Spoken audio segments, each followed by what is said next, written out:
বিপর্যয় কাটিয়ে শেষ পর্যন্ত বউবাজারের নিচ দিয়ে ছুটল মেট্রো রেক। শিয়ালদা থেকে এসপ্ল্যানেড ট্রায়াল রান সফল হতে হাততালিতে ফেটে পড়েন জিএম থেকে মেট্রোর কর্মীরা।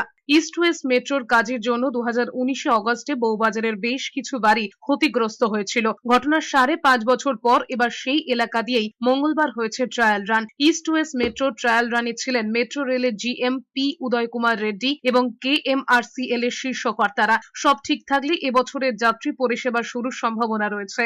মঙ্গলবার সকাল 11:30টায় ট্রায়াল রান শুরু হয়। শিয়ালদা থেকে একটি রেক এসপ্ল্যানেডে যায়। প্রায় 2.5 কিলোমিটার দূরত্ব অতিক্রম করে 11 মিনিটে। শিয়ালদা থেকে এসপ্ল্যানেডের মধ্যে মেট্রো পরিষেবা চালু হওয়া এবং ইস্ট ওয়েস্ট মেট্রোর 16.5 কিলোমিটারের কিছু বেশি অংশ যুক্ত হবার অপেক্ষায় রয়েছেন মেট্রো কর্তৃপক্ষ।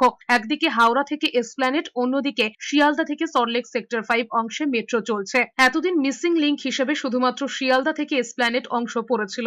এবার সেই অংশের ট্রায়াল রান সম্পূর্ণ হয়েছে। এই অংশটুকু যুক্ত হলেই ইস্ট ওয়েস্ট মেট্রো পুরো অংশেই মেট্রো পরিষেবা চালু হয়ে যাবে।